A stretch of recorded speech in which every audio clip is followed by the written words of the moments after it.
Firefighters work through the night on Favona blaze while locals fear the effects of toxic smoke. The government hints at a significant milestone in bolstering our police numbers. And could the tide be turning on tumbling property values? We take a look at the latest reports. Te Marie, I'm Sherry Kinnear and these are the latest New Zealand Herald headlines. There's concerns over the exposure of toxic smoke many South Aucklanders have experienced following a scrapyard fire in Favona yesterday. The blaze shut down nearby businesses and the city's trains while work continued to extinguish the fire overnight.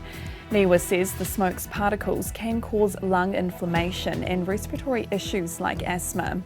Fire and Emergency confirm it's the 9th fire at Favona's Sims Metal in 5 years. A last-minute bid to build support for a $2.3 billion sale of Auckland Council's airport shares. Councillors were called to 2 confidential meetings yesterday ahead of Mayor Wayne Brown releasing his final budget proposal this morning.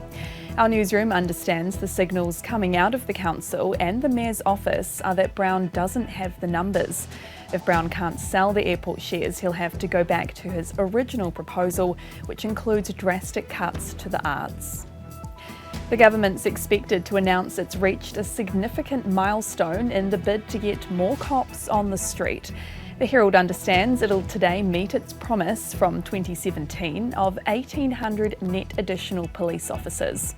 The announcement is due to take place during a police graduation ceremony in Porirua this morning.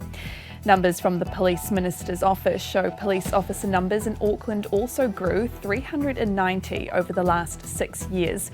That's more than double the growth from the 10-year period prior. New Zealand will shortly face tougher vaping regulations, likely targeted at young people. Health Minister Aisha Verrall's been mulling over a range of proposals, including which flavours can be branded, sales close to schools and disposable vapes. She says a recreational ban similar to Australia is off the table, but she's leaving the door open to other options. We need to get the balance right, making sure that vaping is more used as a smoking cessation tool rather than as a place that young people go. And new reports point to potentially better times ahead for homeowners. One Roof, CoreLogic and ANZ Bank all say that while property values have fallen nationwide, the rate of change has eased. ANZ, the country's biggest lender, is now forecasting a 1.6% quarterly increase in each of the September and December quarters. But there are still other forces at play. New listings coming onto the market were at a 16-year low this autumn, plunging to almost the same levels as seen during the 2020 lockdown. And those are the latest New Zealand Herald headlines. For more stories and to stay up to date, head to nzherald.co.nz. Kia pai te rā.